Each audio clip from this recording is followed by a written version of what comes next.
take a deep breath, take the higher road. That's what they always say, as if they know the way. They won't take it from me. But don't ever doubt yourself, 'cause life ain't just a dream. You make your own, so kick and scream. The people will act with a never-ending force. You never had the chance, so what you waiting for? The day has come, my friend, 'cause this is war. It's time and this is war.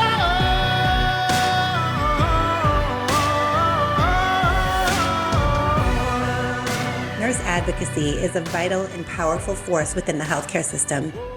As nurses, oftentimes we serve as the last line of defense for our patients, standing in the gap to ensure their rights are protected and their voices are heard. With a deep understanding of patient autonomy and informed consent, we advocate for our patients' best interests. Autonomy is a fundamental principle in healthcare, granting individuals the right to make decisions about their own bodies in medical care. As nurses, we play a crucial role in upholding this principle by empowering patients with information, supporting them in making informed choices, and advocating for their preferences. Informed consent is another cornerstone of nursing advocacy. We ensure that patients have all of the necessary information about proposed treatments or procedures, including risks and benefits, as well as alternatives. By facilitating open and honest communication between patients and other healthcare providers, nurses empower individuals to actively participate in their own care.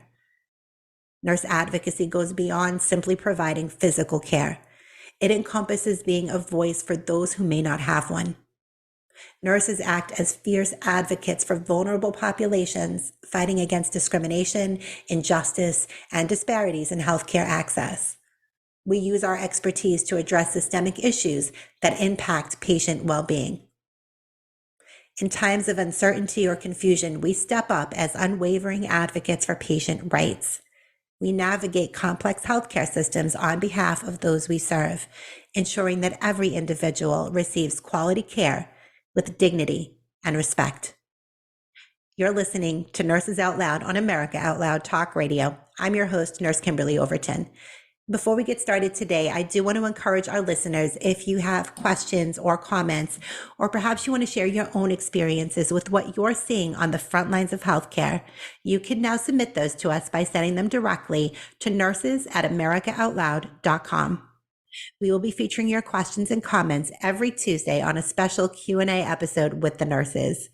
We encourage all of you to engage in the battle and find your voice in this fight. But until you are able to do that, we will continue to be that voice for you. Joining me today is registered nurse and board certified patient advocate, Leslie Fredrickson.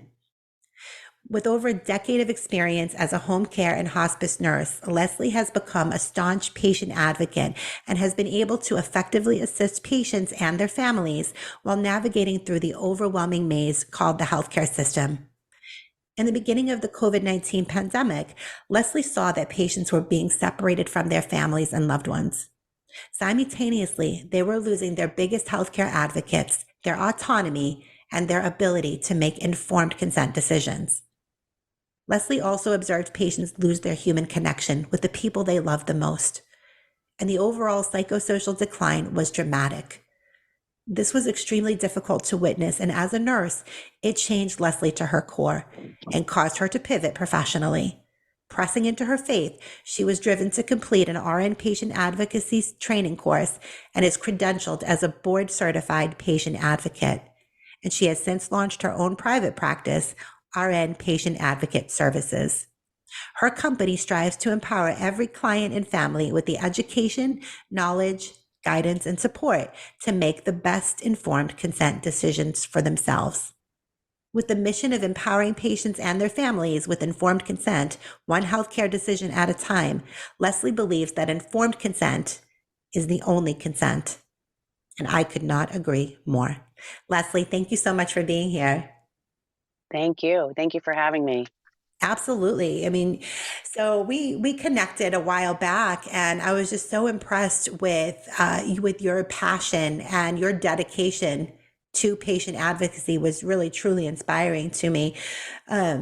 But can you share a little bit about what you went through during COVID and Sure. how that led you to make this professional pivot?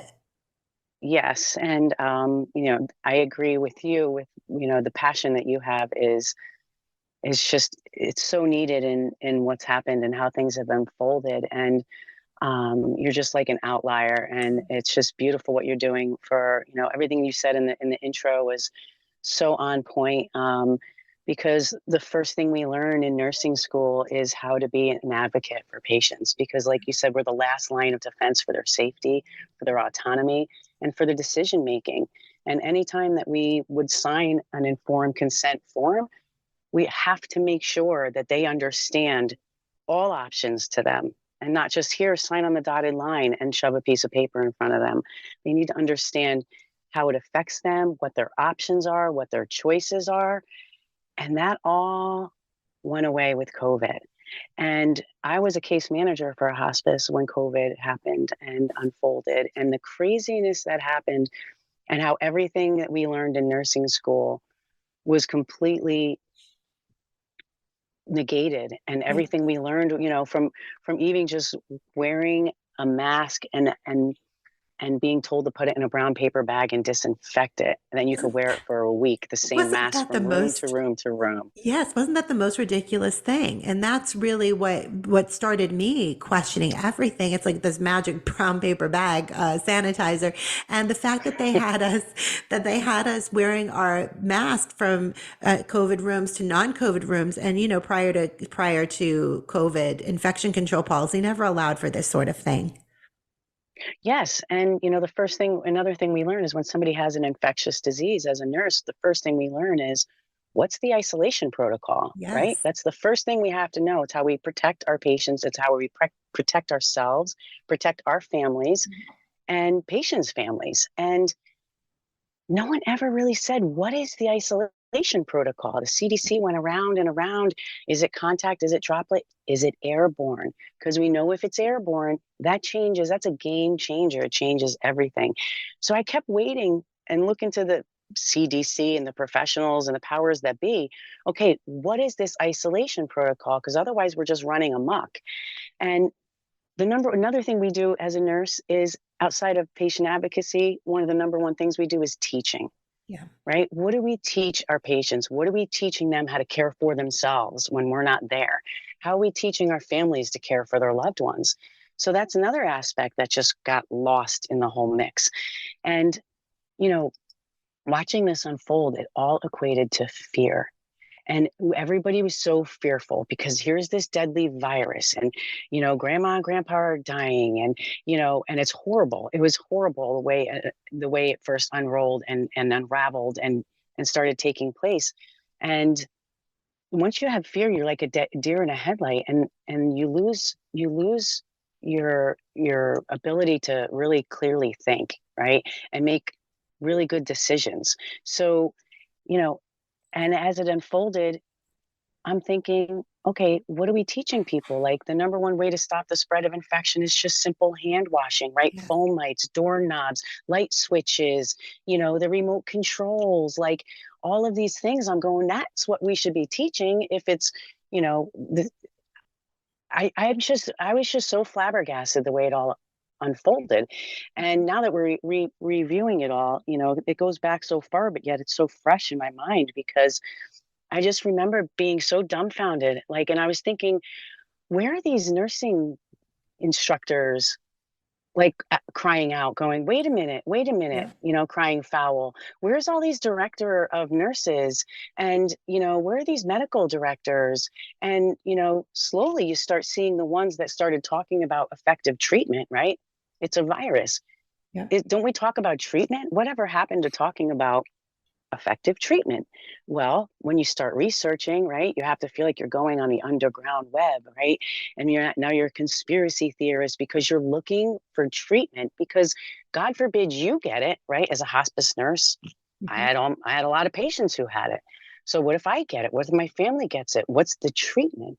No one ever talked about treatment. It was just Yeah. fear fear, fear. And it was all setting us up for the shots in arms, shots in arms, shots in Exactly. arms. As Exactly. Biden said, shots in arms, shots in arms. I'll never forget it. I was like, that's their whole motive and agenda. Because the doctors that were talking about effective treatment, right? Like the heroes out there, like Dr. Peter McCullough, Dr. Mary Bowden, all the frontline doctors, you know, they were all silenced Yep. because they said the horrible words of ivermectin, which is a Nobel Peace Prize medication that's past its patent and it's the cheap drug and it's so effective, but they labeled it a horse pill. Like, no, it's an anti-parasite. Like, it's such an effective And medication on. it's been used in humans for like literally 3 decades, right? It's Yeah, higher safety profile than an aspirin or a Tylenol. And they were completely demonizing that medication, but never in the history of, I've been in healthcare nearly 30 years. We never just tell people to go home, do nothing, come back when you can't breathe. We always mitigate the damage. They weren't using vitamins. They weren't using steroids to mitigate the damage of the inflammation. They weren't doing anything at all. I've never seen anything so egregious.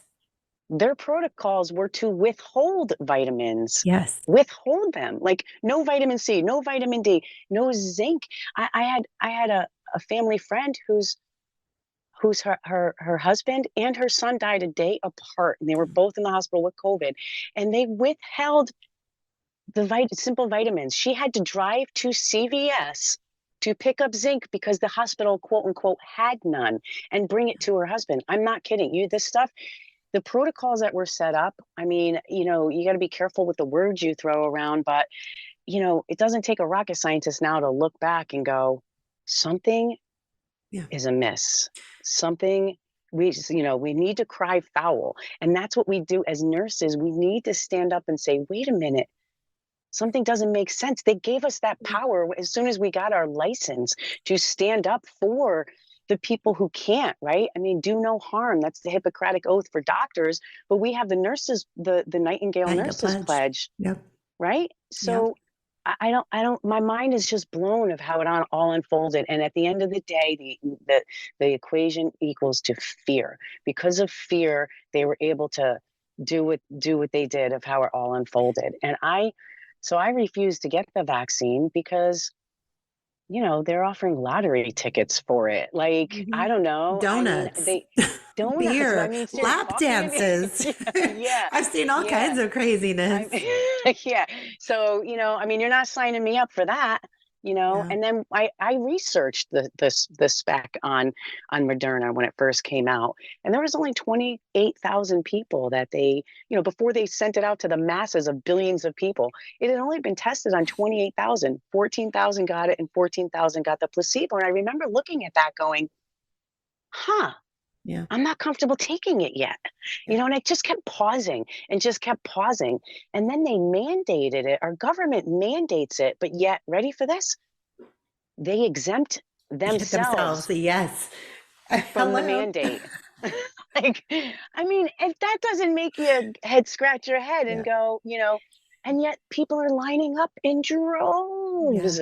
And I don't know if you were like me when like I didn't come into the fight anti-vax at all. I had received all of my vaccines before. I've received the flu shot before. I never thought that the flu shot was really doing anything for me. I just honestly didn't want a mask during flu season. I really can't believe I did it, being at where I'm at now. But I didn't come into the fight anti-vax, but the harder they pushed, the more I was like, wait a minute, something's not right. And it really caused me to look. I feel like I always implicitly trusted these vaccines for some reason, which I never understood because I always made sure with medications, I always knew all of the potential side effects and all of the mechanism of action. That I always adhered to the 5 rights of medication administration. But for some reason, it seemed to be different with vaccines. Was it like that for you as well? Absolutely. I mean, as nurses, we have to get our Hep C, right? We Yeah. have to get our or Hep B Hep B. vaccines. We have Yeah. to get all the, yeah, we have to have the flu vaccine every year. And honestly, I didn't get the flu vaccine, but I practiced, hand washing. As we learn in nursing school, it is the number one way to stop the spread of infection. And my son laughs at Absolutely. me and calls me a germaphobe, but I say I'm just educated. It's just what I learned in nursing school. So, and there's one word here. There was just one simple word. Ready? Treatment. Yep. They didn't talk. Treatment was swept under the rug, and the vaccine came in place of that one word, treatment. And that's where we go into the intervention, right? The intervention of treatment. And then you started looking down into the dark web of Dr. Mary Bowden. She treated over 2,000 patients out of her clinic, Yep. and like not one died, like not one, with ivermectin and hydroxychloroquine. And then she tweets that ivermectin's effective, and she gets completely silenced, loses her rights at Texas Methodist Hospital. Like, Yep. mind blown. All these Exactly. doctors, Dr. Robert Malone, like he's the one that started the mRNA vaccine. He's one of the inventors in the technology behind that vaccine. And he was like, wait, hold on one second. I mean, and he's silenced, and these people are demonized. Dr. Robert McCullough, or Peter McCullough, he's been completely silenced, Yep. and So many. he's So he's one of yeah the most the published doctors, right? Yeah, most published cardiologist in his field. And yeah, all of these doctors have been completely silenced. But I mean, you can understand why when you understand that the vaccine, when it was first rolled out, was under an emergency use authorization, EUA. And one of the main things about an EUA is that if there is an alternative treatment available, that emergency use authorization is null and void. So there was no way that they could allow anybody to realize that there was a potential effective treatment available, because that would null and void that EUA, unfortunately, and they wouldn't be able to get their shot in every arm that they hoped for. Exactly. Exactly. And if it's my understanding, there's still EUA. If Yeah. I understand, there's which means the pharmaceutical companies don't have any liability for any adverse reaction to them. Well, exactly. And then a It's lot of people don't realize that once something gets put on the CDC schedule, that it then removes liability across all populations, except for exactly. except for in the case of fraud, which we all know that this is the biggest fraud that has ever been perpetrated. Can't even talk today on the Yes. American public. Um, so, Yeah. I mean, to me, I think this will go down literally as just one of the greatest crimes against, if not the greatest crime against humanity that we've ever seen. Well, yes, and so nefarious. If you look at, and we're not going to say names, but the head of the CDC, right, Mhm. who was pushing all of this, and then if you look at who his wife is Yes. and what functions she has in Yes. another governmental agency, and if you Yeah. and a lot of people don't understand who his wife is Yeah. and her role and her function in that. And there's so So many incestuous relationships between the three-letter agencies and the pharmaceutical companies. Like one will sit on the board over here, and on a pharmaceutical company, and then they also hold power at one of these three-letter agencies. I mean, it's just absolutely absurd. it's actually it's very scary, and it really truly, the one thing that caught my attention with your organization is the remnant, Yeah. right? There we are, the remnant, and we are just a small little bit of us left trying to fight for what should be, right? What makes Exactly. sense, and because we abide by that Nightingale Nurses Pledge, right? Yeah. We And not that other people don't, but I don't know, I just am the type of person where I'm not on any social media. I spend my time, researching. So when all this is unfolding and it's something new, I researched. I didn't just listen to the powers that be. I researched what the powers were talking about and where this was coming from. And so yes, it is truly, I pray, right? I pray that God has his way with this, and he's all about fairness, right? So Right. I pray that at the end of the day, he shakes more of us out at the bottom of the remnant, and we stand up even stronger and mightier to say, hey, you know what? Here's an alternative to getting care, and there still is something called informed consent and autonomy in healthcare, and take the fear out of it, right? And if we empower people with education and knowledge and truth, you shouldn't have fear, Yeah. right? In the Bible, it says 365 times, have no fear, do not fear. And that's on purpose, one for every day. And so if we live by that and abide by that, then you're better able to make better sound choices. Exactly. And, I feel like, as a whole, the nursing profession, I feel like our profession failed in a lot of ways. I honestly believe that as nurses, we could have put a stop to this really early on in this pandemic if we, in any kind of great number, stood up. I'm talking about the moment that they told us our patients couldn't have an advocate at their side, which is absolutely Mm, absurd. We should have stood up and we should have been like, no, no, we're not going for this. And we should have been advocating for our patients. But we, as a whole, we didn't do that. And whether that was because of fear or ignorance, I don't know. But I was really surprised when I started Nurse Freedom Network. I thought for sure that now I had this platform. I figured all of the nurses would gravitate toward it and we would all stand together for ourselves and for our patients. And I remember looking around and thinking, where is everybody? Why is why am right. I still standing here by myself? And, little by little, we started finding one another. I found Jody and Nurse Michelle, and, we found you and Krista. And so all of us started to find one another on this journey, but it was a little bit slow. But I really don't think it's accidental. I don't think I believe all of our paths were meant to cross for such a time as Amen. this. I mean, God Amen. is the most incredible and intricate architect, right? And this is all by design. What is Yes. happening, and we know that God wins in the end. So we're just out here to do God's work, which is why I Amen. started Nurse Freedom Network and why I went on and felt called to start Remnant Nursing, to be able to create these opportunities for nurses to break away from this broken system, because it is broken and it's been broken long before COVID. Very long before COVID. But at the same time, you bring up like other nurses, and I think it kind of goes back to fear, not fear of the virus, but fear of losing their job, right? Yeah. Everybody has their bills to pay.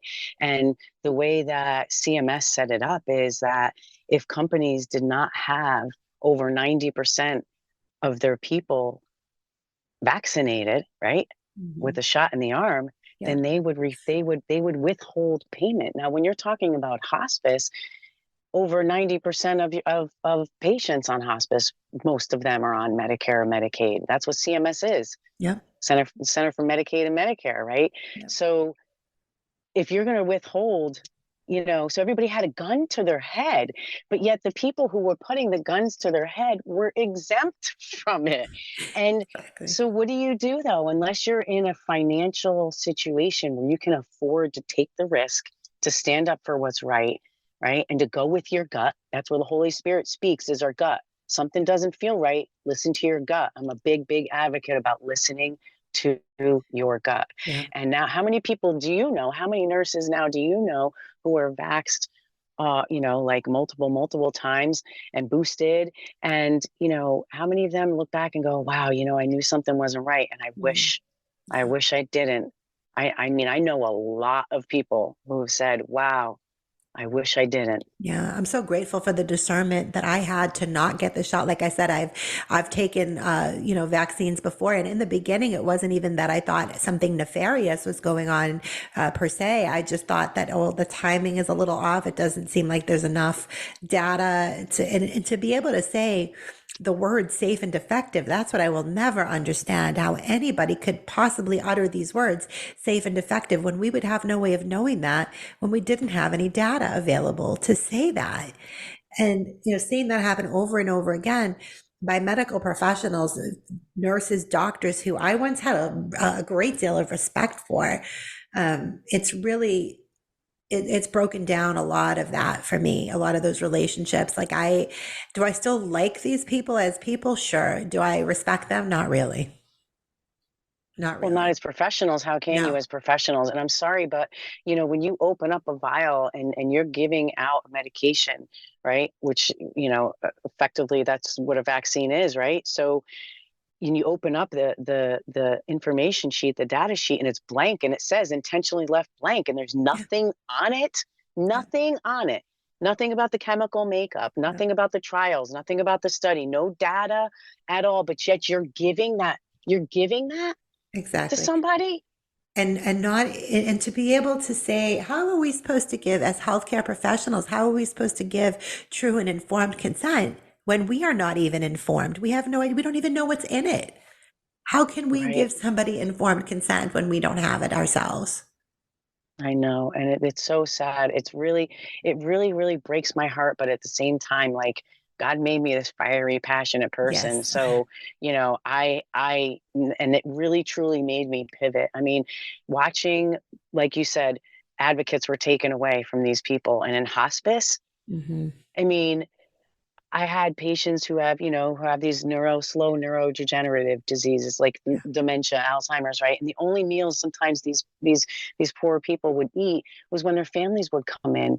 And so these people would just like I said, the decline was drastic in people without their loved ones being around them. And you do your visits. As long as somebody's stable, you're going in weekly. You have your caregivers in there that you keep your pulse on these people, but you can't be there like the family needs to be there, advocating for them on a daily. And when you watch that, I mean, it would beyond broke my heart, and it really just put a fire inside of me to say, "Hold on a minute." And that's when a good part of COVID is that I really found my faith, and I was always spiritual and faithful, but boy, oh boy, I found a church, and I am now doing so much within my faith and doing so much work now with God and Jesus, and I have the Holy Spirit moving through me, and I have such a new passion and zest for life now. So in a sense, COVID ended up saving my life and really helping to accentuate my life now. And I'm on a completely new path. And that's when I found a wonderful program that teaches nurses how to start and open your own advocacy business. And so I took that course. It was about a 5-month course. And that's when I started and launched our inpatient advocate services. And it's been quite the journey, and the people that God now, like you said, it's definitely not by accident, it's intentional, the people that Mhm. now he's placed in my life. And I'm so grateful for where I am now, and I'm so excited to see what the future holds now with. But the big gap is now people still don't understand, and you can't go to them and say, hey, listen, you're having this long COVID and you're having all these Yep. issues when people are vaccinated, to say, hey, it's from the vaccine. So many people are now lining up as adults to get RSV, I which know. blows my mind. Is how do you educate these people now? Exactly. 30 years in healthcare, we'd never like seen RSV in adults just wasn't a thing, right? Until unfortunately the vaccines roll out. Now we're seeing all of these cases of adult RSV, and oh, magically, we have a vaccine for that now for adults. I'm like, well, where'd this I come from? know. And people are lining up to Yeah. get it. So Yeah. it's like, what I'm seeing now doing this advocacy is there's a big gap between what's just happened and people coming out of, okay, this is no longer an emergency, and coming back to some sort of new normal. Yeah. And so many people now are just like, I don't want to say brainwashed, but it almost is, because if you're lining up to get that without educating yourself because you think vaccines are the answer, well, then Pfizer, all those billions of dollars that they spend on advertising, was really, really effective. So now it's a matter of undoing that and bringing it back to, nursing 101, Yeah. right? Healthcare 101. And so I'm seeing a gap that that's where we need to stand in and say, hey, listen, you know, um, there's options out there, and to take that fear away. Like, nobody should be fearful of RSV. It's, It's all about I don't know. education. We were talking about this yesterday. Jody, myself, Michelle, we joined Malcolm on the Voice of a Nation, and we were talking about this, the media fear tactics, talking about mycoplasma pneumoniae, and how they are making this whole big fear campaign. Well, it's walking pneumonia. It's nothing new. These are typically very mild infections, but they're making everybody so fearful, and it's just par for the course with media, unfortunately. But we're going to get ready to take a break. But we have some incredible, you have a pretty incredible story to share with us on how you've had to become your own advocate in a way. We'll talk Yes, about that here in just a bit. I look forward to that. And it actually was where I had an epiphany of, okay, as a patient advocate, it's very general, right? Covers a lot. And so I kind of had God planted a seed that told me that I just need to be a specific kind of advocate, which is my niche. As nurses, we have to stay in our lane. So my lane is hospice. And so that's where I'm going to pivot yet again. So Absolutely. Well, we're going to yeah. dig into that here soon. America Out Loud Okay. Talk Radio plays on the iHeartRadio network. You can also listen on our media player from any web browser anywhere in the world. We have the best in-class apps available on Apple, Android, or Alexa 24/7. Great Talk Radio. All of our shows go to podcast the following day. You can hear them on apps such as Spotify, Stitcher, Pandora, iHeart Podcast, and many more. Be sure to subscribe and rate the show on Apple Podcast for me. Don't forget to check out our online store at americaoutloud.shop, where you can find all of the products that we represent on our network at a discounted rate, including ASEA Redox, which I can personally speak to seeing fantastic results with, including better sleep, increased energy, improved mood, and a decrease in my joint pain. Use promo code OUTLOUD to save 15% off your purchase. I'll catch you on the other side of this break. Stay with us. It's time and this is what. Cardiovascular disease is the leading cause of death and disability. Lifestyle changes are critical, but you can also support your heart with concentrated nutrients. Healthy Cell created Heart and Vascular Health to support cholesterol and blood pressure with CoQ10, vitamin K2, resveratrol, and soluble fiber. And Healthy Cell's not a pill, it's a patent-pending gel you swallow. Get heart healthy. Go to healthycell.com and use code OUTLOUD for 25% off your first order. Healthycell.com, code OUTLOUD for 25% off.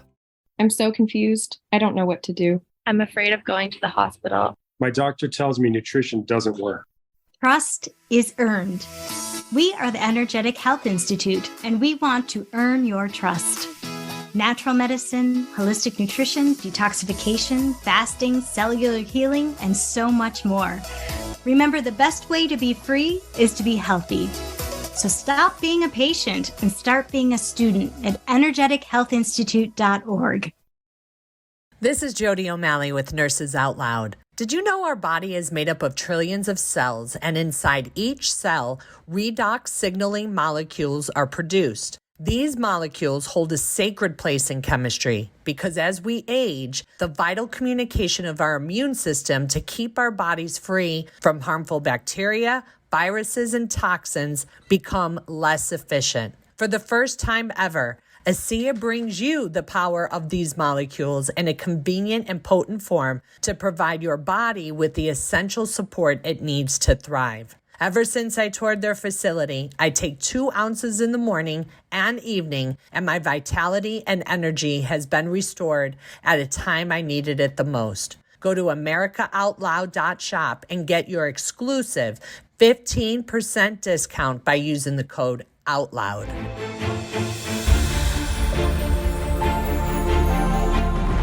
We are the pulse and voice of everyday American thought.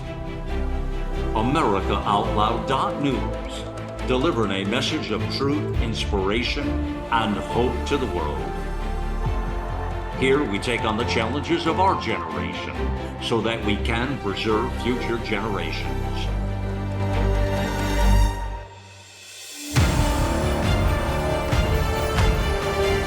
Join us in the fight for liberty and justice for all. America Out Loud Talk Radio.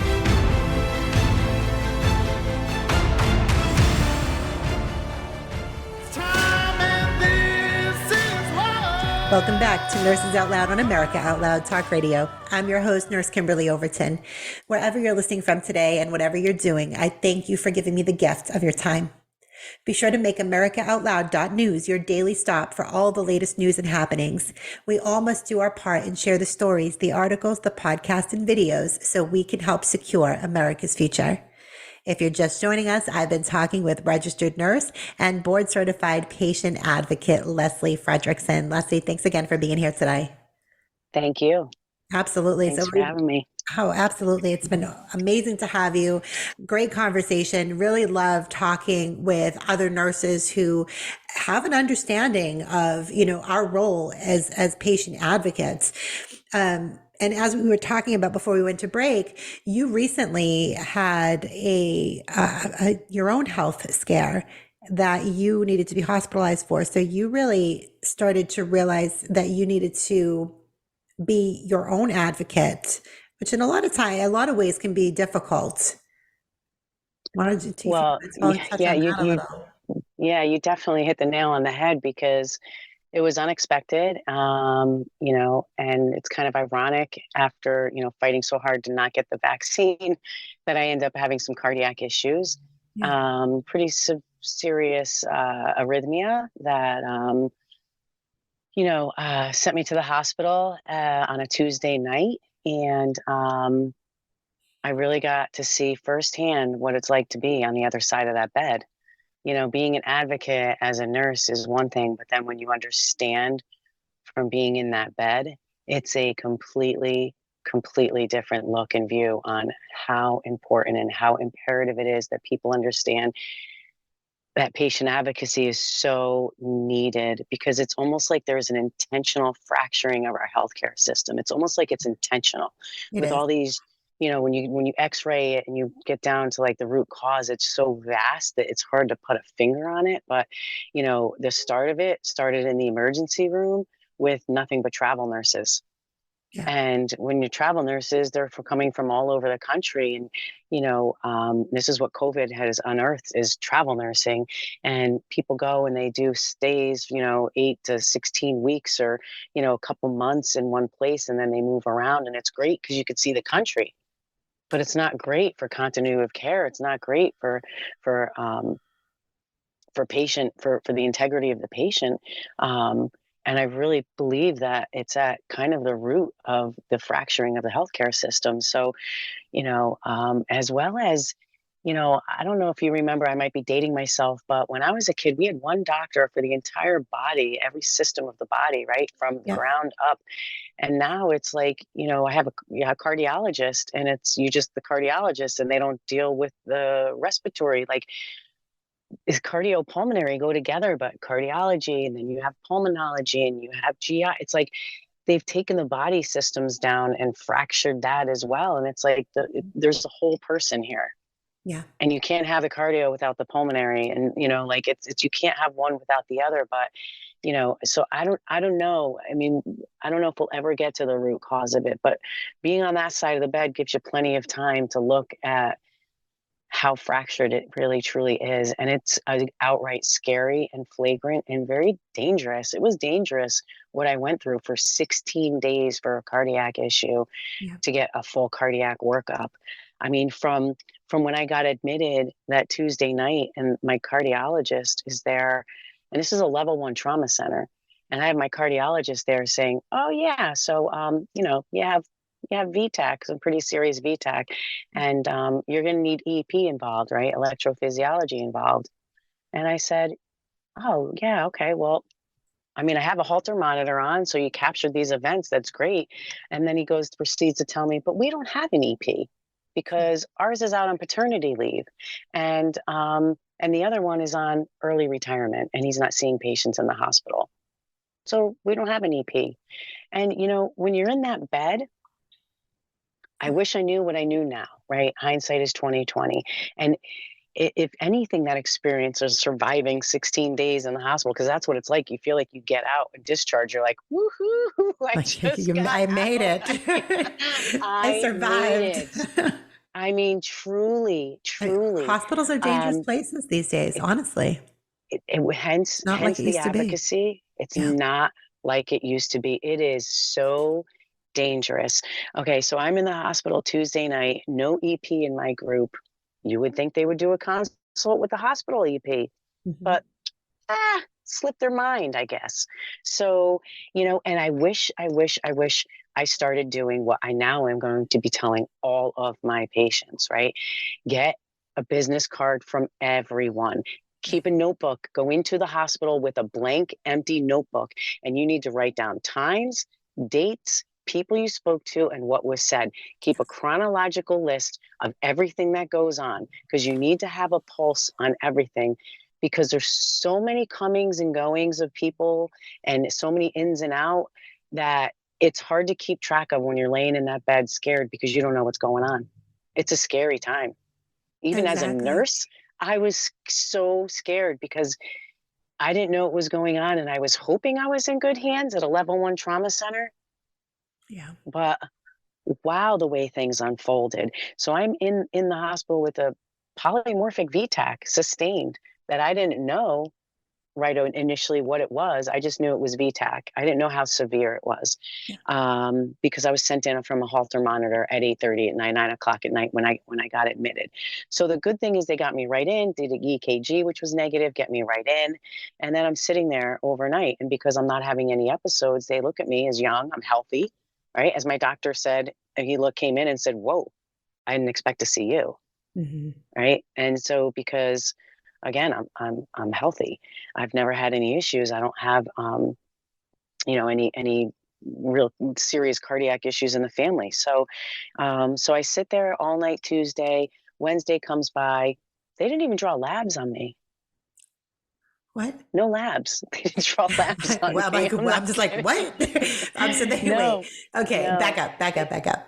So Yeah. they didn't draw cardiac enzymes. They didn't draw a troponin level. No cardiac enzymes. And this was with what I went in with was a message from the on-call doctor saying I had 2 episodes of VTAC at 220 to 240 at 35 and 45 seconds. That's what I went in with, which is pretty serious. Yeah. I mean, it got me a free ticket right past all those people waiting in the ER. The lady's right. like, So you were a the direct nurse, admit. I was a direct admit. So right into, having, having the EKG and being monitored and waiting for a spot on the tele floor. But in the meantime, my cardiologist never called to say it was polymorphic VTAC. The cardiologist on call never sent the EKG strip. So the hospital had no idea how serious it was. Right. So they're looking at me, this young, healthy person, what are you doing here?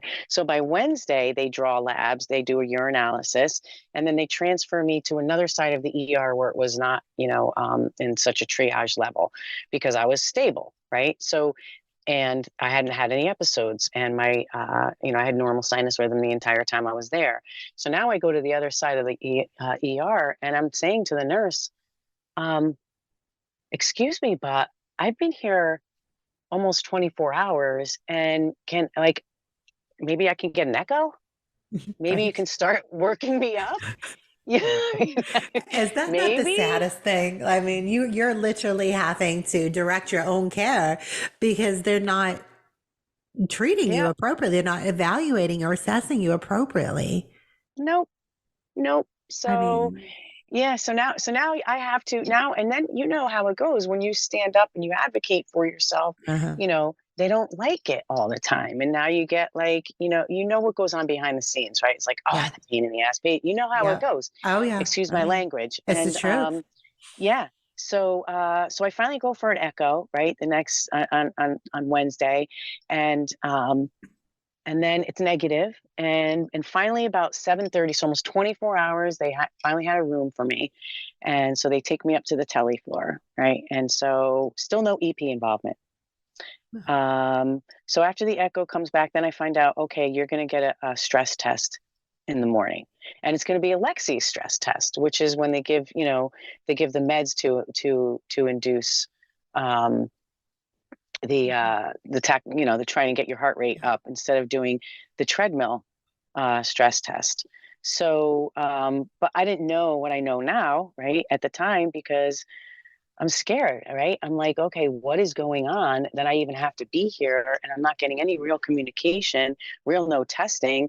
I know it's emergent, but yet is it like, can I go home? Because I have things to do. I have my own patients to see. And if I'm going to end up just going home, like I need some communication.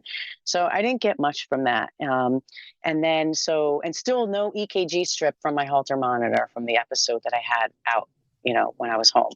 So Thursday comes, I go for my stress test on Thursday at 8:30 in the morning. I'm back in my room at 11:30, and the day's just going by, and I'm like, okay, well, somebody's going to come in soon. Oh, okay, it's change of shift, 7:00.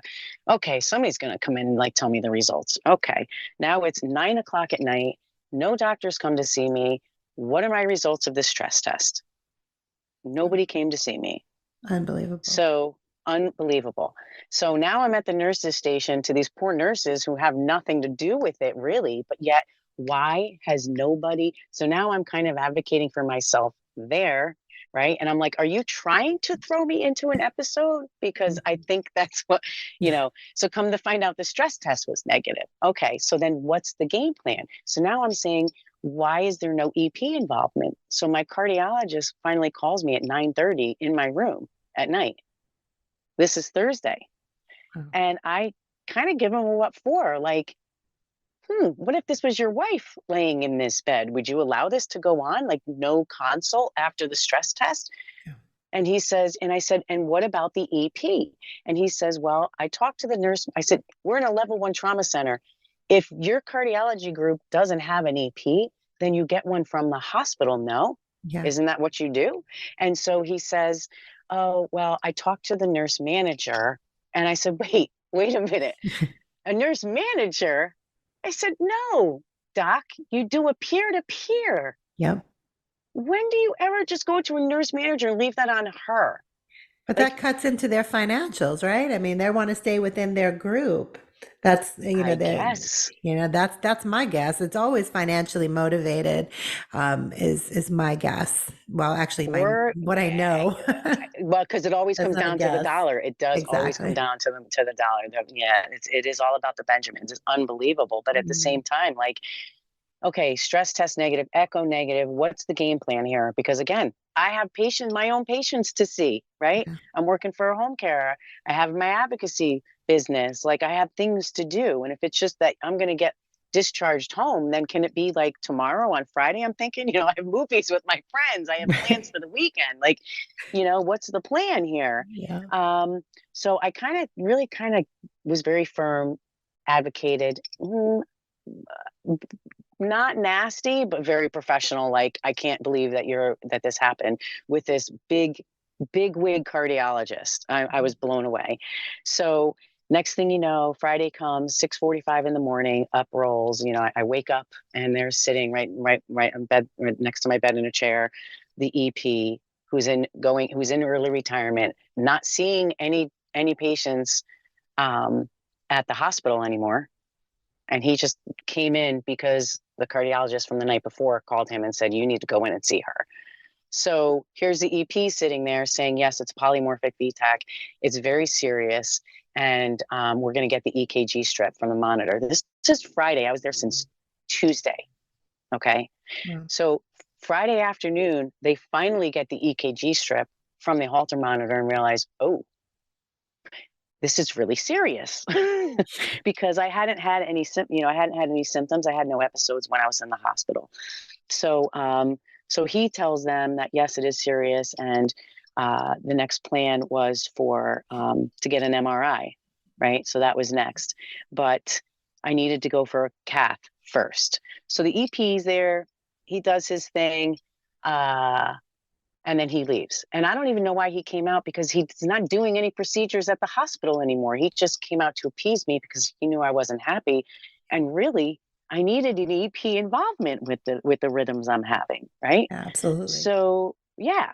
So I get the cardiac cath that Friday, right? And they reveal that there might be, and I didn't just learn this until just recently, but there might be an LAD involvement, right? The left anterior descending artery, right? Which is your widowmaker. So, yep. So there might be that involvement. So change of plans from the MRI. Now we need a CTA, right? The angiogram, the CAT scan angiogram. And because there might have a myocardial bridge, right? So they couldn't do the CAT scan that day because I have an allergy to the dye, of course, adds the complexity. So, because of the allergy, I had to wait until Monday to get the CAT scan. Okay. So that was the game plan. So Come to find out, after I just went to this new cardiologist last week, it was because the reason they thought there was the LAD involvement, it was because the way he did not do a radial insertion for the cath, he did a femoral insertion, and the way that he put the catheter and started releasing the dye, it made it look like it was where he released the dye. It made it look like there. Yes, Wow. that's why it looked like there was. I mean, that's a pretty big thing. Blown. That is a Mind pretty, blown. and it's no wonder, and we say this all the time, but like, the third leading cause of death in the United States is preventable medical error. I actually think it's probably much, much higher than that. It's probably number one at this point, after COVID and everything that they've done. But this is the kind of thing, and I think your situation really just underscores the need for advocacy. And that's why, we're so passionate about what we do with Remnant as far as having an advocate. You can't understate the need for this. I mean, even you yourself as a nurse found yourself in need of somebody to advocate for you. If you think about as good as you are as a nurse advocating for others, it's always a challenge when you're advocating for yourself or for a loved one. I came to that conclusion when I was, trying to advocate for my own mother. It's difficult. And sometimes you need somebody outside of the family who can really speak to these people on their level. They understand the complexities of the healthcare, or like, as I refer to it, the sick care system, and that they're able to talk to hospital doctors, nurses, and other healthcare professionals on your behalf. I think that the need for that can't be overstated. I never knew what it was like to lay on the other side of that bed. Yeah. And I didn't know, and even as an advocate, I didn't know it would turn into this whole big snowball thing. I didn't know. I on Saturday when I had a new onset from the catheter insertion in the femoral area of my groin, I was sitting down and I stood up and the seal popped, the dressing popped. I had new swelling, all this bruising, and I went, uh-oh. And so I have the nurse come in, but the nurse happened to be a new grad, and and his preceptor, I could hear her. She never once came in to introduce herself to me, never once came in and said, "Hi, I'm your nurse, and this is my preceptor." Wow. She never, or said, "I'm the preceptor for him." And so I could hear her yucking it up in the nurse's station like she was on vacation. Yeah. And so here's this new grad assessing my groin area, and he has no idea what he's assessing. Yeah. So at 1:00 on Saturday, I pressed the call light, and then an aide comes in, and I said, "I'd like to have a doctor come look at this, please." Yeah. No doctor the entire day. No, they're not there, No. So on Saturday, Sunday morning comes, and I have this new kind of like, probably from stress, right? This new focal point of sharp pain in my my chest wall, and I'm like, oh, this doesn't feel right. So I press the call light, and nobody comes. So I'm like, okay, after 10 minutes, I'm like, let me go walk to the nurse's station. Right. Oh my God. Thank God you had right. And you're ambulatory, thank God, because I mean, look about everybody who can get up out of the bed, Exactly. So I go, and then she's like, oh, do you want an EKG? And I said, well, that would be nice. Do you want one? She asked like just asking if you you want a turkey sandwich? Do you want an EKG? I said, yeah, probably that would be good. So I go back to my room. I'm laying in bed, and here comes these two new grads, right? These poor people, right? These poor nurses. They come in. They had no idea how to use the machine. They're literally looking for a diagram. They had no idea where to place the leads. I just looked up at them, and I'm like, go ask. Yeah. Right. So if I didn't have chest pain before, I sure do now. Right. So they go and they get the preceptor. She comes in and she's like, you put the leads here, 1, 2, 1, 2, 3, 4, 5, 6. And she showed them, and then she left, didn't even watch her return demonstration. So they put the leads on, and now they're fumbling. They're like, okay, let me scan your wrist, your ID. Mm-hmm. So they scan it. Boom. Oh, we're gonna have to scan it again 10 times. Literally, she's in a cold sweat, and she even said, oh, they leave 2 nursing grads in here to do this. Yeah. Like now, this is really going on with, this is a tele floor. It's a step down from ICU. This is serious. And I literally have a rhythm that's deadly. right? Yeah. So I'm just mind blown. And then finally I say, hey, can somebody also look at my groin? Because I mean, the swelling was halfway down to my knee. I mean, Oh, wow. the bleeding. Wow. So just mind blown. No cardio visit, only the hospitalist on that Sunday, right? So finally they say they're going to get me for an ultrasound. So I end up on Monday going for an ultrasound. I make it through the night. The EKG was okay. I ended up just staying in bed and icing my groin the entire day, right? So Monday comes. Now I sat there, Saturday, Sunday, waiting for this CAT scan on Monday morning, right? Unbelievable. So Monday morning comes and I'm like, okay, I'm ready for this, the CTA. Well, it was never scheduled. Oh, wow. Yep. It was never scheduled. Oh. So they give me, but in the meantime, also because of my allergy, they were supposed to pre-medicate me, right? Like 5 hours before with Solu-Medrol, and then with Benadryl and And that Solu-Medrol, never like an hour happened. before. Never happened. So they never gave me the meds. It was never scheduled.